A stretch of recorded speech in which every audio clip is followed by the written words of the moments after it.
Assalamualaikum warahmatullahi wabarakatuh. Kayaknya menarik untuk membahas tentang wiwitan dan kiwari. Kan sekarang itu di Jawa Barat, di Tataran Sunda itu sedang ramai istilah Sunda wiwitan. Sudah baheula. Sebenarnya belum ada saja orang yang menggaungkan Sunda kiwari. Lawan dari Sunda wiwitan itu sebenarnya kan Sunda kiwari. Sunda masa kini atau Sunda modern. Nah, masalahnya sekarang itu Sunda modern itu belum pernah dibahas. Sunda Kiwari itu belum pernah dibahas. Sehingga dengan mudahnya muncul Sunda Wiwitan, Sunda Baheula. Karena orang-orang Sunda sekarang kebanyakan belum membahas tentang sejarah Sunda dengan seksama. Sejarah Sunda itu dengan rasional. Jadi muncullah gerakan irasional. Sunda dipahami sebagai kajian-kajian yang irasional, tidak masuk akal, dengan simbol-simbol, upacara-upacara yang kadang juga tidak nyunda juga. Karena masyarakat Sunda sekarang juga banyak yang tidak tahu tentang Sunda itu sendiri. Jadi sebenarnya kedepannya itu yang prospektif itu Sunda wiwitan atau Sunda kiwari, Sunda masa kini atau Sunda modern yang lebih nyunda lah. Kita akan membahas dulu tentang Sunda wiwitan. Jadi Sunda wiwitan itu aslinya. Aslinya itu ketika orang Baduy ditanya tentang kepercayaannya. Jadi orang Baduy selalu menjawab bahwa kepercayaannya itu adalah Sunda Wiwitan. Kalau ditanya nabinya, Nabi Adam. Kepercayaan Sunda Wiwitan itu kan egaliter. Bahasa Sundanya bahasa Sunda egaliter. Jadi bahasa Sunda yang asli sebenarnya. Tidak ada tingkatan halus, lemes, kasar itu tidak ada di Baduy itu. Baduy itu emang egaliter. Itu Sunda asli itu egaliter sebenarnya. Kalau bahasa Sunda halus itu bahasa Sunda yang dikembangkan di era penjajah. Orang Baduy itu sekarang itu terletak di Kabupaten Lebak, Banten, Provinsi Banten. Jadi Banten itu cikal bakal dari Sunda sebenarnya. Nama Baduy sendiri itu berasal dari bahasa Arab. Masyarakat yang mempercayai atau mempunyai kepercayaan leluhurnya disebut Baduy. Nah, Baduy itu sekarang itu menjadi nama suku. Arti sebenarnya itu orang yang menjaga tradisi lah. Baduy itu sendiri kan berada di dalam perlindungan Kesultanan Banten kan. Karena itu Baduy itu setiap tahun ada istilah seba. Baduy sendiri kan minoritas, jadi tetapi dalam perlindungan masyarakat Banten yang Islam. Nah, sekarang itu kan muncul Sunda Wiwitan baru yang terlepas dari doktrin-doktrin Sunda Wiwitan Baduy. Sunda Wiwitan Baduy itu monotisme. Masyarakat Sunda itu aslinya dari dulu itu monotisme, hanya percaya pada satu Tuhan. Dalam masyarakat Sunda itu kayak dewa-dewa itu tidak begitu terkenal sebenarnya. Jadi hanya satu Tuhan. Jadi masyarakat Baduy itu tidak nyembah-nyembah. Nah sekarang itu kan muncul Sunda Wiwitan baru yang membonceng Sunda Wiwitan Baduy. Yang berbeda dengan Sunda Wiwitan Baduy. Dengan melakukan ritual-ritualnya juga kan berbeda dengan Sunda Wiwitan Baduy. Menyembah-menyembah kan di Baduy tidak ada. Baduy itu egaliter dan monotisme. Di Sumedang sendiri kan tidak ada upacara-upacara seperti Sunda Wiwitan sekarang ini loh. Jadi Sunda Wiwitan sekarang itu adalah Sunda Wiwitan baru. Jika menilik upacara-upacara yang sering dilakukan, itu Sunda Wiwitan sekarang itu kan berpusat di dua tempat. Pertama itu di Cigugur Kuningan, kedua itu di Subang.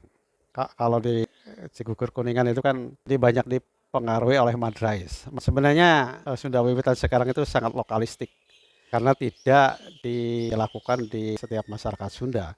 Jadi Sunda Wiwitan sekarang itu Sunda Wiwitan baru. Nyembah-nyembah itu kan itu bukan Sunda Wiwitan. Di Subang sendiri kan tidak semua masyarakat Subang melaksanakan ritual-ritual Sunda Wiwitan. Di Kuningan juga kan cuma Cigugur. Ritual-ritual Sunda Wiwitan itu kan baru. Ya mungkin lokalistik lah, hanya di Cigugur dan Subang. Tidak di setiap tempat ada. Masalahnya kan mengaku Sunda juga, tapi nggak apa-apa namanya berada di daerah Sunda. Tapi intinya Sunda Wiwitan itu lokalistik dan baru, bukan Sunda Wiwitan lama. Berbeda dengan Sunda Wiwitan Baduy. Sunda Wiwitan Baduy itu egaliter dan monotisme, tidak nyembah-nyembah. Terus tidak ada acara ogoh-ogoh juga. Di Sunda Wiwitan itu ada dua tipe sebenarnya. Ya mungkin karena pengaruh Madraisme di Kuningan dan pengaruh Hinduisme di Subang lah. Itu kan budaya-budaya Bali sebenarnya. Nah sekarang itu apakah mewakili Sunda Wiwitan? Ya tidak, belum tentu. Nah sekarang itu kita berbicara tentang masyarakat Sunda kini. Sekarang ini kan dalam bahasa Sunda itu kan namanya Kiwari. Anggap aja Sunda Kiwari. Sunda Kiwari itu Sunda masa kini itu sebenarnya udah terislamkan. Jadi udah Islam. Jadi kalau Sunda Wiwitan itu ya hanya dilakukan di beberapa tempat saja, tapi kalau di Sunda Kiwari yang sudah Islam itu menyeluruh di Jawa Barat lah dan di Tatar Sunda lah. Ciri gerakan Sunda Wiwitan itu kan ingin menafikan atau menghilangkan peran-peran tokoh Islamisasi sebenarnya.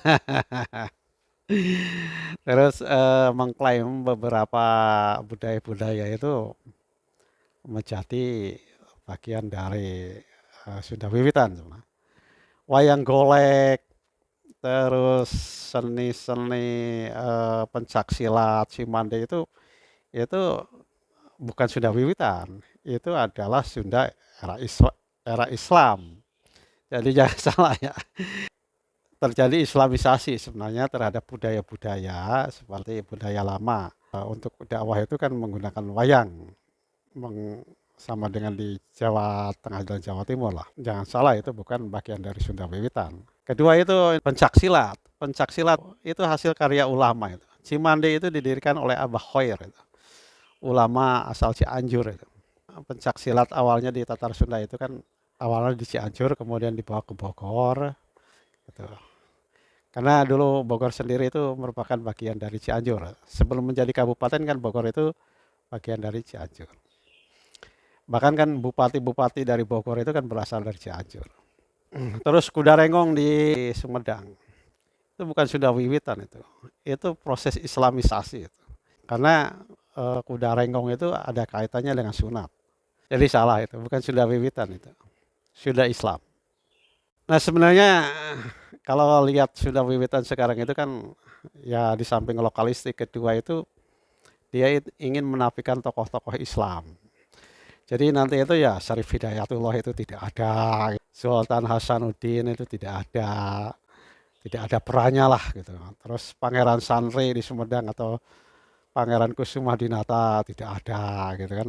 Dalam Cikundul, Cianjur, terus Syekh Maulana Akbar di Kuningan, terus Syekh Abdul Muhyi seolah-olah kan mau dihilangkan.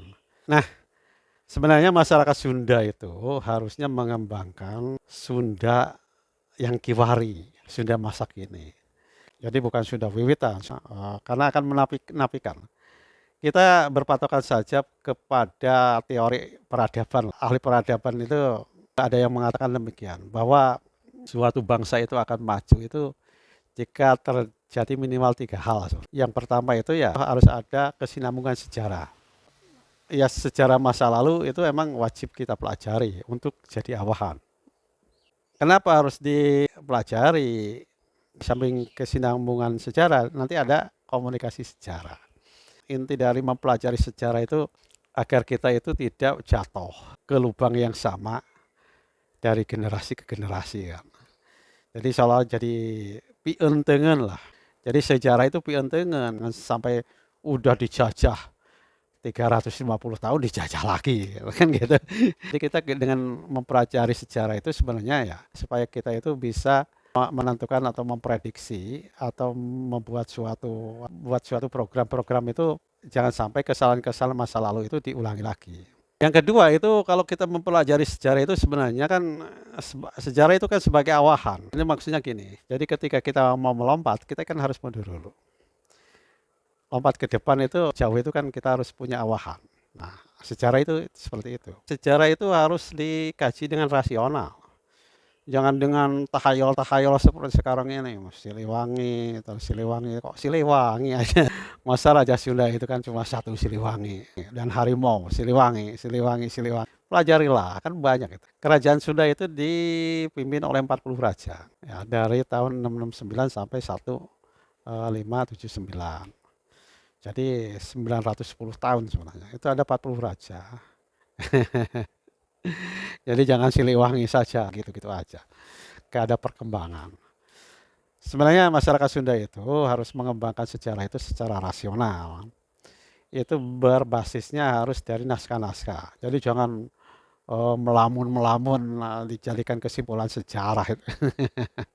Dongeng-dongeng nggak karuan dijadikan kesimpulan sejarah. Kan itu membodohi sepanjang masa ya. Jadi harus dikaji secara rasional, harus dibuat buku. Referensinya dari mana itu kan harus dibuat. Sekarang ini sejarah Sunda sepertinya sejarah itu memang tidak dibuat rasional. Jadi dibuat seperti dongeng-dongeng dengan banyak tahayulnya. Jika kita membaca naskah Uga Wangsit Siliwangi, itu kan dikatakan di akhir kalimatnya gini, Cigera Narindak ulah ngalikatukan. Cigera Narindak, bersegeralah. Nah, jangan menengok ke belakang. Ulah ngalikatukan. Kita itu harus fokus ke depan, mengkonsep masa depan itu dengan konsep-konsep masa depan, bukan dengan masa lalu. Intinya bahwa kita itu jangan mengkonsep dengan masa lalu. Minimal dari Kiwari sekarang itu, kekurangannya apa ke depan. Bukan dengan wiwitan. Nanti banyak tersandung, ulah ngalika tukang, malah banyak menengok ke belakang. Ya jangan tersandung. Jadi akan lebih tergopoh-gopoh sebenarnya. Jadi udahlah kita kaji tentang Sunda sekarang. Sunda Kiwari. Sunda Kiwari itu kan Sunda yang Islam. Yang kedua itu suatu bangsa itu akan maju itu kalau ada transformasi dari bahasa lisan ke bahasa tulisan. Jadi kebiasaan ceramah itu harus diganti dengan tulisan, harus nulis. Biar bisa dipertanggungjawabkan. Sekarang itu kan Sunda itu hanya omongan tentang Prabu Siliwangi itu jarang yang menulis juga itu tentang sejarah. Kalau mau maju ya sejarah Sunda itu harus dikaji secara rasional. Apalagi di Tatar Sunda itu ada ungkapan jalma hirup ku akalna, manusia itu hidup dengan akalnya. Jadi harus rasional, orang Sunda itu rasional, tidak mistik. Yang mistik-mistik itulah, inilah, singkirkanlah di dalam wacana-wacana kesundaan itu. Kan orang Sunda itu kan rasional, jalma hirup ku akalna, manusia hidup ku akalnya. Orang Sunda itu kan manusia hidup ku akalna, orang Sunda itu hidup dengan akalnya. Kok banyak tahayulnya, kan nggak pantas itu. Nah sekarang ini kan orang Sunda sekarang ini itu kan kebingungan. Sehingga ada doktrin-doktrin seperti wiwitan, meskipun wiwitan itu kan baru kan, bukan wiwitan lama kan. Harusnya kan wiwitan itu lama, ini wiwitan baru. Itu terbuai, jadi seolah-olah, oh ini Sunda, oh ini Sunda. Enggak juga. Sebenarnya kita itu terlalu berorientasi ke timur. Misalkan Sunda Kiwari itu kan mayoritas masyarakat Sunda itu udah Islam. Atas 95% itu kan, baik di Banten itu kan orang Islam. Jadi orang Sunda itu sebenarnya Islam lah. Harusnya kan dikaji dengan rasional. Jadi tokoh-tokoh Islam itu harus dikaji secara rasional. Nah, seolah-olah kan sekarang mau dihilangkan itu. Pertama itu karena masyarakat Islam di Tatar Sunda sendiri itu yang mayoritas itu tidak pernah mempelajari itu sejarah Islam di Tatar Sunda. Malah ikut-ikutan Islam kayak NU itu kan bukan tradisi Sunda. NU itu adalah organisasi Islam bercorak Jawa, bukan Sunda. Karena banyak perbedaannya loh antara Islam di Sunda dengan Islam di Jawa itu. Pertama itu kan orang Islam di Jawa itu disebarkan oleh Wali Songo. Katanya Wali Songo, Wali 8 lah sebenarnya, Wali 8 itu. Dari 8 itu kan hanya satu yang dikatakan asli Jawa itu kan Kalijaga kan. Berbeda dengan di Tatar Sunda. Tatar Sunda itu sebelum ada tokoh-tokoh Islam atau para wali lah, itu orang Sunda sudah ada yang Islam. Disebut juga kan Haji Purwa. Jadi udah ada yang haji orang Sunda itu. Pada abad ke-14 itu udah ada yang haji. Digelari Haji Purwa, Haji Numimiti, Haji Wiwitan. Nama aslinya adalah Bratalagawa. Bratalagawa itu bangsawan anak dari Raja Sunda, Prabu Bunisora. Atau kakak ipar dari Prabu Wastukencana. Haji Bratalagawa dulu yang Islam itu, baru datang ulama-ulama dari luar. Pertama Syekh Datu Kahfi. Syekh Datu Kahfi itu kalau nggak salah itu datang pada tahun 1405 Masehi ke Cirebon. Nah Syekh Datu Kahfi itu menikah dengan cucu dari Haji Bratalagawa ini. Berarti kan lebih senior Haji Bratalagawa daripada Syekh Datu Kahfi kan. Yang kedua itu anak Prabu Siliwangi atau Sri Badugara Maharaja dari Nyi Ratu Subang Larang itu Walangsung Sang Rara Santang Sangara atau Kian Santang itu sudah naik haji semua. Yang pertama itu kan Walangsung Sang dengan Rara Santang naik haji ke Mekah. Rara Santang kemudian menikah dengan pangeran dari Mesir, melahirkan Syarif Hidayatullah atau dalam tradisi Jawa sebenarnya disebut Sunan Gunung Jati. Sangara ya putra ketiganya itu menyusul di kemudian hari setelah Walangsung Sang itu berada di Cirebon. Sangara itu kan kadang-kadang oleh masyarakat Sunda itu disebut Kian Santang. Tokoh utama Islamisasi di Tatar Sunda itu sebenarnya Syarif Hidayatullah, meskipun diawali oleh Walangsung Sang.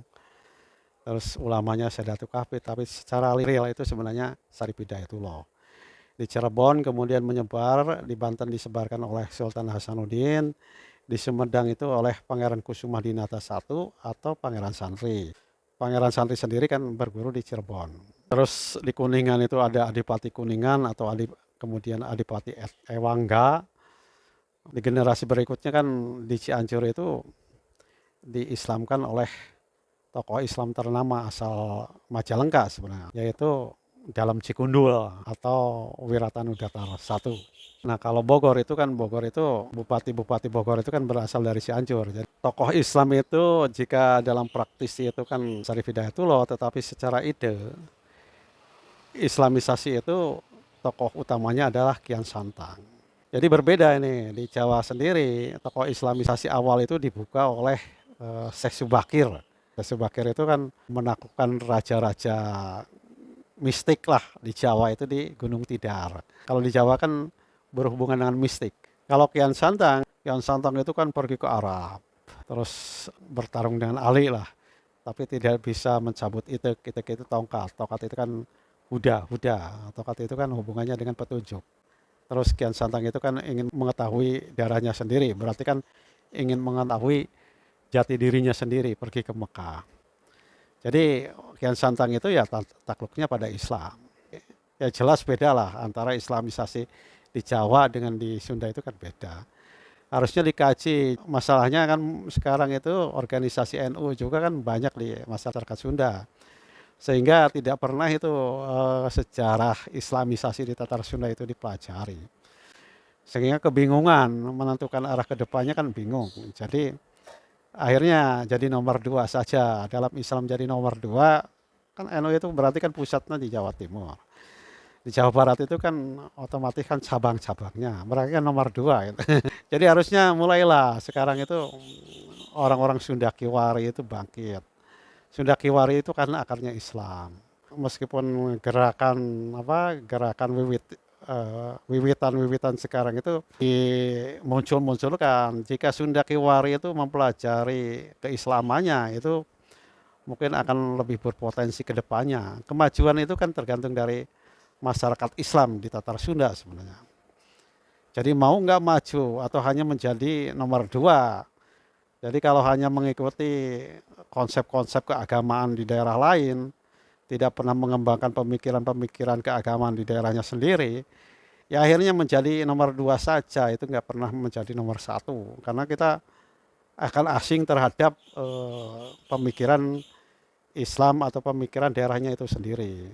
Jadi bangkitlah Sunda Kiwari ini. Jadi Sunda masa kini sudah modern dan berkonsep masa depan, berbasis Islam. Oke, demikian. Assalamualaikum warahmatullahi wabarakatuh.